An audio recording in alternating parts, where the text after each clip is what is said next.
Conversas de Sucesso. Apresentação: Rogério Mendelski.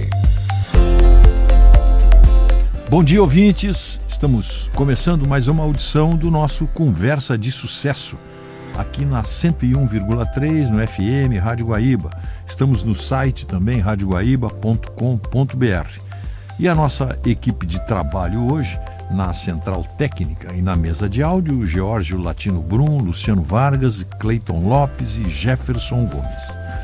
A gerência de jornalismo, Rafael Sequim. Produção do programa Watubed, direção-geral Claudinei Girotti.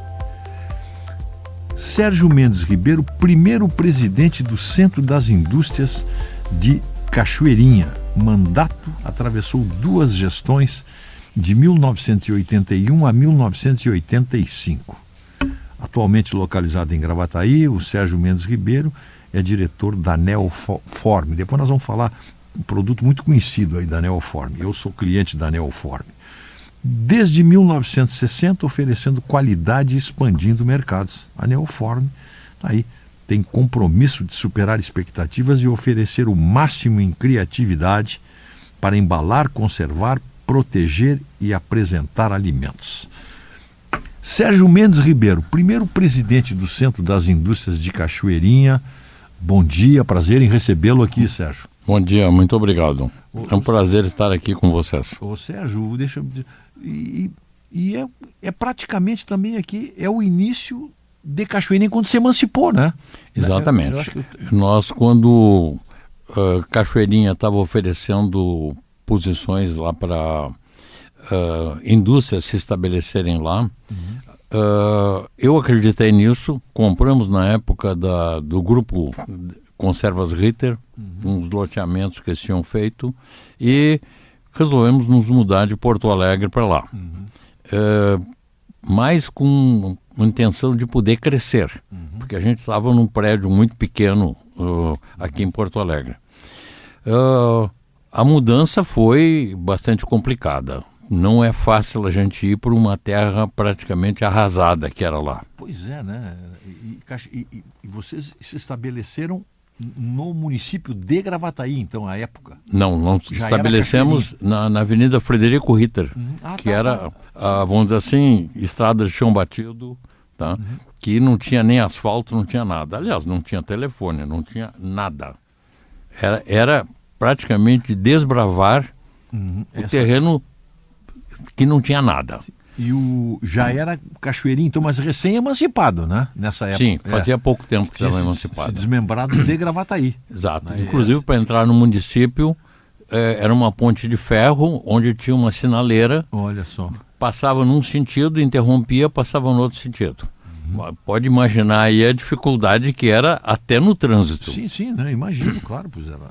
Isso foi em 80 e... Quando é que sinceramente, eu não me recordo. Porque, como presidente do Centro das Indústrias, o senhor ficou de 81 a 85. Foi anterior, então, foi nos anos 70. Sim. Claro. Nós já estávamos lá e pelas dificuldades muito grandes do município, eu vi que não tinha condições de a gente trabalhar sozinho ou lutar sozinho para conseguir alguma coisa.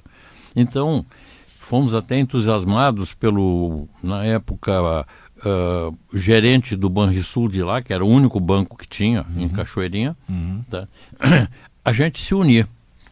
E ele disponibilizou o local e tudo para nós, começamos a fazer reuniões e conseguimos unir as poucas indústrias que tinham lá, que eram muito poucas. Nós começamos, eu acho que devia ter 5 ou 6 empresas industriais.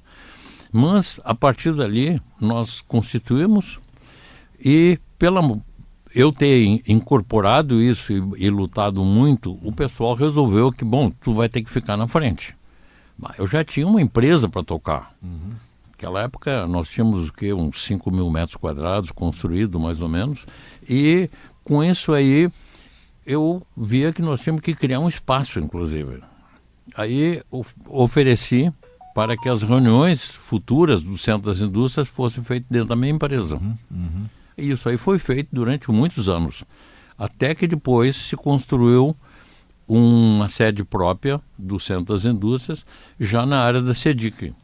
Mas então na área do chamado Distrito Industrial? É próximo de Próximo Seattle. residencial. É porque ali a indústria de conservas Ritter fez loteamento e vendeu terrenos para a indústria. Para a indústria, pois é, isso eu sei. Exato.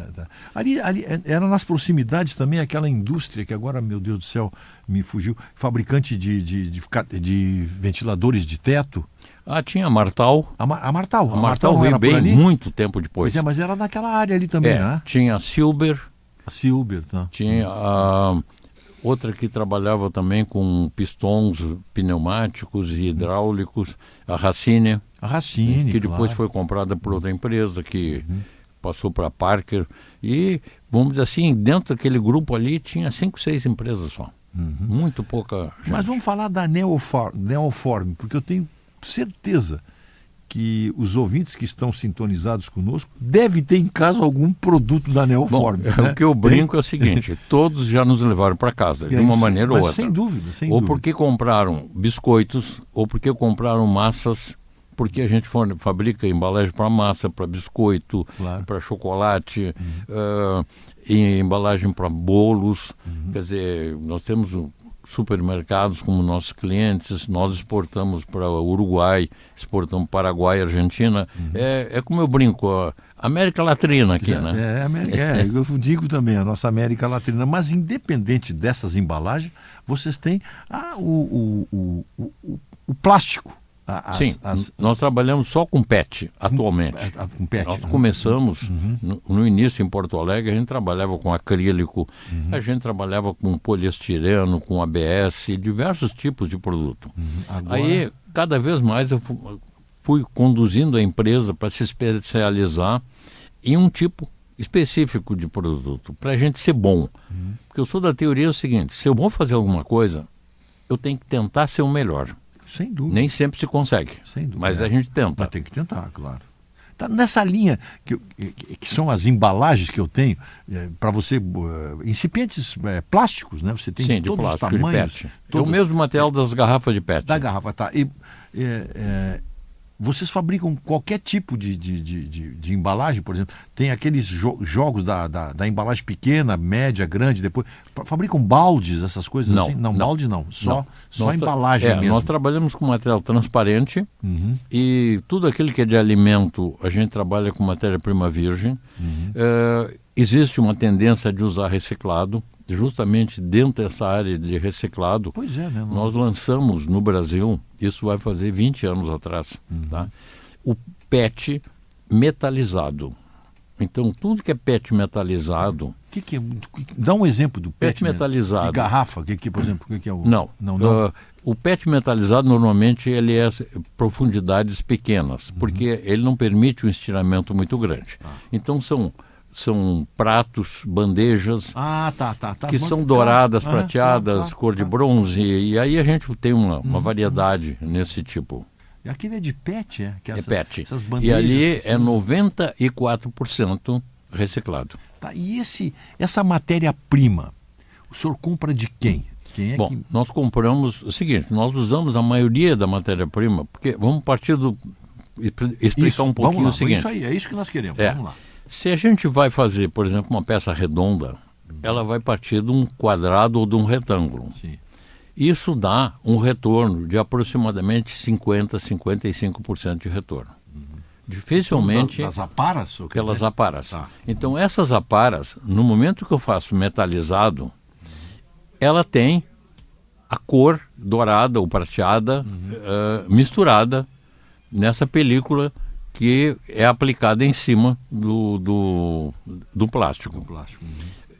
E esse material eu só posso gerar um retorno da cor preta, porque eu não consigo clarear o plástico e voltar à origem dele, que era transparente. E aí, com o preto, o que você faz? Qual é Com o preto, o que nós desenvolvemos há mais de 20 anos atrás, até foi numa viagem que eu fiz para a China, e depois eu fui ao Japão também, que eu descobri que no Japão eles estavam fazendo metalizado em cima do preto. Aí passei um trabalho desgraçado para conseguir chegar à conclusão de como é que eles faziam esse processo. Porque a tecnologia, Hoje é muito mais fácil, tu olha uma série de coisas na internet aí e te ajuda. Claro, sem dúvida. Mas há 20 anos atrás não era assim. Pois era difícil. Tinha que ir na feira, tinha que viajar. Eu desde 1970, tem as feiras internacionais na K, em Düsseldorf. Eu perdi 2 feiras. Era cada 3 anos uma feira. Desde 1970, eu perdi Eu fui 2 uma feiras. em Düsseldorf, eu fui. É uma das grandes do mundo, né? Muito grande, muito grande. Essa Eu aí. estive lá numa. Eu fiquei E impressionado. independente disso, tinha feira em outro lugar, tinha feira nos Estados Unidos, tinha feira... Sim, Bom, claro. eu era rato de feira. Sim. Sinceramente, eu estava em todas. Sim, mas é onde se vê. Agora hoje. Onde se via. Onde se Hoje não precisa tanto. Hoje é só teclar ali, né? Algumas Exatamente. coisas. Mas você tem também tudo ali. não pode se acreditar tudo que Não, aparece. e a atualização às vezes é importante, mas não com aquela sequência que o senhor Exatamente, está é. dizendo aí. Agora, outra coisa que a mim curioso, que me parece curioso, e para o ouvinte também. As máquinas, o senhor usa as tais extrusoras? Sim, nós compartimos como se fosse grão de arroz. São grãos de plástico que passam por uma temperatura de 280 a 290 graus em uma extrusora, que nada mais é do que uma grande máquina de moer carne, vamos dizer assim, tamanho sim, grande, claro, claro. aquecida. Aquecida. E conforme o cabeçote que ela tem na ponta, ela pode fazer um tubo, pode ser soprado, fazer o tipo de uma bombona, Eles chamam de ou ela pode ser sopradeira. plana. Nós trabalhamos só com material plano. Plano. Aí, esse material plano, a gente leva para máquinas automáticas e são termoformados. Então, ele recebe calor e pressão de ar. Claro.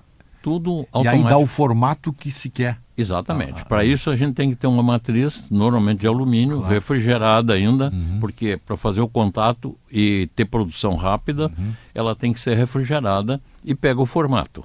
Aí, nesse processo, já se corta e já sai a peça pronta. Aí é só empilhar Claro. e botar dentro da caixa para mandar para o cliente. Eu visitei uma fábrica, no caso seria montadora de extrusoras, em Taiwan, na Sim. capital, lá em Taipei. Eu nós fui fomos 3 lá. vezes a Taiwan lá para visitar. Eles montavam as fábricas, inclusive com um chão Um chão batido. de terra batida. Eu fiquei impressionado, um galpão. Exato. Tá? E aquela série de máquinas sendo montadas. Eu nunca esqueço que um empresário que estava no grupo perguntou para pro dono da fábrica ali: escuta, como é que o governo cobra o imposto de vocês, IPI? Aí o chinês não entendeu direito. É claro, ninguém sabe o que é IPI. Aí diz ele assim: olha, essa máquina aqui começa a produzir tributos quando ela começa a fabricar. Aí quem compra paga o imposto. Eu não pago imposto, diz ele. Eu sou gerador de tributos, De recursos. para o consumidor. E ali ele estava trabalhando ali. De repente passou um cachorro, uma galinha ali, mas ele estava montando as máquinas ali. E o pessoal estava comprando. Se importa ainda muito dessas extrusoras? Não? Olha, eu acho que o que aconteceu foi uma estratégia talvez muito errada dos Estados Unidos e da Alemanha. Como a mão de obra chinesa era muito barata, eles começaram a mandar fazer peças no exterior. Isso. Bom, o pessoal são trabalhadores, mas não são burros, né? Claro. Aí aprenderam a tecnologia e começaram a concorrer com aqueles que contrataram eles para E a partir desenvolver daí, essas eles máquinas. tomaram conta, né? Tomaram conta. Pelo baixo custo de produção, claro. Exatamente, porque lá não tem essa Babilônia de impostos que, por exemplo, no caso do Brasil a gente Isso é tem. uma coisa, né? É um absurdo, mas, vamos dizer assim, nós estamos aqui, tem que continuar. Hoje ainda se importa muito da China, Taiwan, dessa região aí, produtos plásticos? Se importa. Tem uma concorrência, então? Tem concorrência, mas o que acontece é o seguinte, o frete é muito caro. Então, para trazer produto volumoso, não compensa. Claro. Para isso, a gente tem que, quando vai desenvolver um produto, pensar na logística. E posso dizer porque, normalmente, sou eu que faço todos os projetos ainda, apesar dos meus quase 89 anos. Tá? Eu ainda continuo fazendo projetos, eu visito o cliente, faço questão de entender o processo da indústria. Inclusive a indústria de biscoito às vezes tem uma restrição em mostrar a produção e tal. Eu digo, olha, se eu não puder ver como é que vocês trabalham, eu não posso orientar da melhor maneira possível. O que biscoito eu não entendo nada, mas eu entendo de plástico. De embalagem. Eu tenho alguma bagagem nesse sentido. Então, nisso aí, eu quero ver como é que vocês embalam, como é que vocês tiram uma embalagem da outra, como é que colocam o produto dentro. Então, esse detalhamento é extremamente importante para ter uma economia. Porque o meu raciocínio é o seguinte, quanto mais ele vender, mais eu vou vender. Claro. Então, eu tenho que ajudá-lo a desenvolver o produto. Então, nessa indústria de alimentação, sim, na indústria de alimentação, é fornecedor das embalagens. Sim. Biscoitos, massas. Biscoito, massa, chocolates. Chocolate. Tudo que é produzido aqui ou para fora o senhor fornece também? Não, nós mandamos para o Uruguai, Paraguai e Argentina. E já exportamos para outros países, mas aí a logística é meio complicada. Claro. Então esses três aí são os focos para nós. Como é que o senhor manda o rolo Não, só vendemos peça pronta. A peça pronta, tá? Então, o que, por exemplo, então eu tenho uma indústria de massas e quero fazer a embalagem. Como é que que é a peça pronta? A gente vai estudar qual é a medida, se ele quer, por exemplo, massa de pastel, ou se ele quer massa de rolo, que chamam, que é para forrar um prato e depois botar cobertura. Aquilo ali aí é vendido em rolo. Então, conforme as máquinas que a indústria tem, a gente tem que adaptar e fazer uma embalagem. Que depois pode ser dentro de um saquinho plástico ou dentro de uma caixa. Normalmente eu sou cliente do Zafari e vejo ali as massas, a embalagem de massa de pastel, massa de lasanha, né? Elas vêm numa embalagem plástica, tá? Mas elas vêm com impressos ali, com a identificação do produto. Sim. Aí quem é que faz isso? É a própria...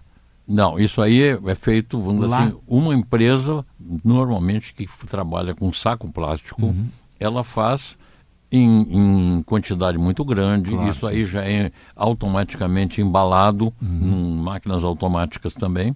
É praticamente quase que não se põe a mão. Se vai colocando Tá, mas produto. então o senhor fornece a matéria...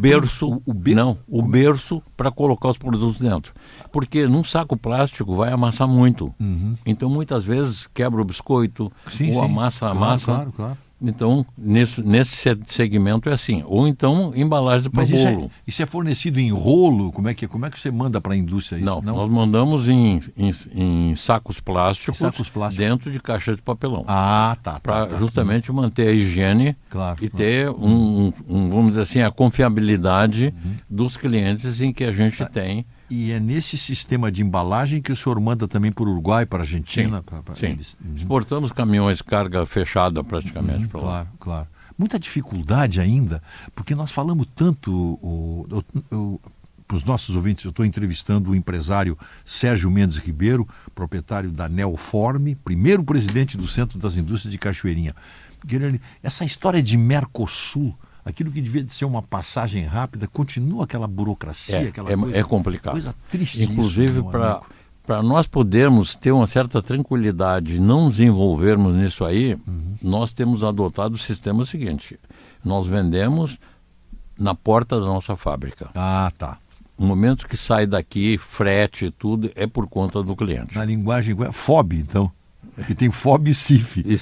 Essa é FOB, né? É FOB. Bom, mas isso é uma coisa que me preocupa como jornalista, dessa burocracia, esse tal de Mercosul, isso não funciona. Não. E tudo isso tinha como referência a comunidade europeia. Parece que eles não conhecem a comunidade europeia, né? O caminhão sai de Lisboa, vai até Paris, vai até... Pessoal, qualquer país, passa de um país para o outro, não tem problema. 28, 29 países não ali. Tem burocracia. Aqui, você para o carro, o caminhão fica trancado em Uruguaiano, fica trancado no Uruguai, fica trancado... Mas o que é isso? Eles não conseguem, e tem um parlamento para isso. Eles têm um parlamento que funciona. Isso é uma piada, né? Eu compararia o seguinte, para isso tem uma saída, são os despachantes. Bom, aí você está criando o atravessador legal, com todo respeito, né? Exatamente. Porque país que precisa de despachante é porque tem muita coisa complicada. Sim, mas a burocracia facilita isso. Facilita isso aí, cria dificuldades, né? Que aí alguém tem que resolver. Tem que resolver isso aí. Como antigamente tu não conseguia fazer emplacamento de um carro sem ter um despachante. Claro. E veja bem que nessa questão do emplacamento, nessa questão de imposto, você faz tudo pela internet hoje. Né? Você acessa a sua carteira, suas multas, tudo ali. É só entrar no .gov ali, qualquer coisa assim. Agora nós continuamos com essa coisa atrasada, como é que é? Analógica, do carimbo na fronteira, do caminhão ficar parado. Isso é uma coisa, falando em carimbo, eu gostaria de relatar um fato que, justamente acreditando no Mercosul, eu resolvi montar uma filial de produção no Uruguai. Aí me desloquei para lá, aluguei uma casa, morei praticamente 1 ano no Uruguai. Bom, levei móveis e tudo que eu tinha em casa para lá, fui com a família. Bom, aí cheguei à conclusão, primeiro pesquisei, era tudo legal, podia fazer, nós poderíamos exportar sem pagar tributo nenhum, poderia estar na Zona Franca, que seria Rivera, ou poderia estar dentro do município de lá é Intendência, dentro da Intendência da capital. O que aconteceu? Comprei terreno, construí prédio, tá? Sim. Comprei carro lá, tudo para poder quase trabalhar. Pedindo cidadania já, Uruguai. Praticamente isso, para ir e voltar. Aí o que aconteceu? Mudaram as leis, numa velocidade astronômica. Claro. Bom, aí eu tive que vender o prédio, me mudar, e vou lhe dizer, para eu trazer os meus móveis de volta, o que tinha de carimbos no Uruguai, eu acho que devia ter uns 20 carimbos na documentação para eu poder cruzar a fronteira. Quando eu fui cruzar a fronteira, pediram mais carimbo ainda. Tinha que ter mais uns carimbinhos ainda. Eu nunca vi coisa igual. A burocracia no Uruguai é terrível. Que coisa triste nós estamos falando isso, né, Mendes Ribeiro, em tempos de modernidade, de agilidade, de informática, nós estamos nesse atraso, essa coisa cartorial do carimbo. E eu insisto, nós temos um parlamento que funciona em Montevidéu, o parlamento do Mercosul. Isso é uma vagabundagem, assim, só para pegar diária. O que essa gente fez até agora para resolver o problema da carteira de identidade? Não. Você não pode entrar no Uruguai e na Argentina com a sua carteira de profissional, de advogado, a carteira de motorista não pode. Não vale. Não vale. Só a carteira de identidade ou passaporte. E está acabando agora a carteira de identidade. O CPF, o nosso RG agora, os jovens que estão fazendo carteira nova, não tem mais RG. Eu ainda não fiz a minha. E agora, como é que eles vão entrar lá? É uma coisa, eu lembro... Mas isso aí gera recursos para algumas pessoas. Não, e gera corrupção. Exatamente. Eu lembro disso. Eu estou falando em recursos. Recursos, claro. Recursos não contabilizados, como diria o Palocci. Né? Recursos não contabilizados. Eu lembro do deputado Lauro Rodrigues, já faleceu o deputado, ele era um grande defensor dos caminhoneiros. Uma vez ele me convidou, Mendelski, eu quero que tu acompanhe um caminhoneiro numa viagem até o Chile, que eles entram aqui por Uruguaiana, vão a Mendoza, passam lá por cima, tá? E eu digo, tá, e como é que funciona? Ele, não, é isso que eu quero que tu veja. Junto com a despesa da combustível, etc, você tem que levar uma verba especial para a polícia camineira. Sim. Tem lá eles chamam de coima. Coima, é isso aí, coima. Então tá, eu acredito que algum pessoal já tenha que ter se submetido a esta regra não oficial do coima, né? E a Argentina ainda é o pior do que o Uruguai. Exato, é pior que o Uruguai, exatamente. Ele me dizia isso, o deputado, eu estou falando isso nos anos 1970. Bom, houve uma época que a gente andava no interior da Argentina, porque eu viajei muito. Eu viajei o mundo todo quase. Eu imagino. Que te exigiam 2 estepes. Sim. Um período que chegava com... Aqui no município precisa 2 estepes. Mas a gente explicava. Por quê? Não, porque pode acontecer de furar. Tá? Outra, e aí, claro, tu não tinha 2 estepes, tu tinha que contribuir. Claro. Tá? Bom, aí outra... Chega, o senhor tem A mortalha? Mortalha. Isso eu lembro, eu falei muito sobre isso. Mortalha. Que era um lençol para poder cobrir um morto caso haja um acidente existia, com morte. Isso era uma vergonha, isso aí. 2 step, a mortalha, o cambão para puxar para puxar o carro. Para reboque. Não, o cara tinha que ter um caminhão. Claro, como é que você vai levar Outra que surgiu durante um período lá, o pessoal lá é muito criativo, era ter uma tela de proteção na frente do farol. Porque podia bater uma pedra e quebrar o vidro do farol. Então, de repente, tinha que ter uma tela ampliando na frente do para-brisa também, porque assim pode quebrar. Alguns casos também exigiam isso. Meu Deus do céu. Não, chega a ser cômico. Esse é o Mercosul. Né? Mercosul. Agora tem uma outra entidade que essa funciona. É a Narcosul. Aí a Narcosul, as fronteiras estão abertas, tudo resolvido. Droga, está tudo resolvido. A Narcosul funciona. Concordo. Agora o Mercosul é lamentavelmente triste, né? Nós estamos chegando ao final, mas eu quero que o senhor use esse espaço aí. Então, a Neoform vai bem?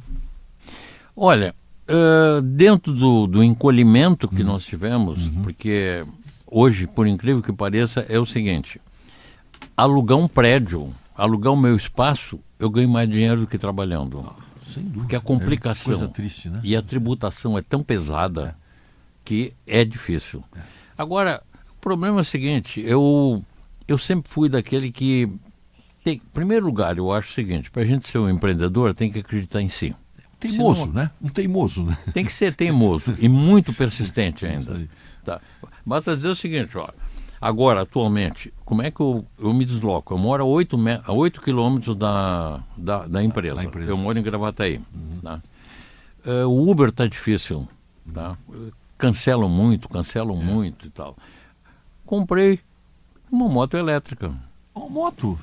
Motoqueiro? Eu vou fazer 89 anos. 8 anos motoqueiro. Eu estou de motoqueiro. Então, mas que indo e voltando de casa de uma moto, mas só nos dias tão bons de sol e tal aí. Porque e está gostando de ser motoqueiro? Olha, tá bom. Tá bom? Tá bom. Saudável? O tempo que eu tenho que esperar para pegar um Uber é o tempo que eu vou até em casa. É muito mais rápido, não tem congestionamento, consegue driblar. Exato. Claro. E ali são estradinhas sem movimento, mas que beleza. Mas é tranquilo. Pô. Tá bem, então. Muito bom. Sérgio Mendes Ribeiro, uma alegria recebê-lo aqui. Parabéns aí pela sua persistência, pela sua obstinação em continuar sendo empresário aos 88 anos de idade. Isso é uma virtude, isso é saudável, né? Eu acho que é muito saudável, porque tem amigos meus que hoje eu vejo que têm menos idade do que eu. Estão aposentados. Eles estão aposentados, sentando na frente da televisão, esperando para morrer. Isso se o alemão não chega antes, hein? Dr. Alzheimer. Sim. Esse aí é persistente. Ele chega. Ele entra sem pedir licença. Sem pedir licença. Muito bem. Sérgio Mendes Ribeiro, primeiro presidente do Centro das Indústrias de Cachoeirinha, continua empresário, proprietário da Neoform, uma grande empresa gaúcha que trabalha com embalagens. Muito obrigado por ter comparecido aqui ao nosso programa. O Conversa de Sucesso vai ficando por aqui, convidando os nossos guaibeiros para segunda-feira, às 6 da manhã, temos um encontro marcado com o programa Agora. Bom domingo a todos, até lá. Você ouviu Conversas de Sucesso.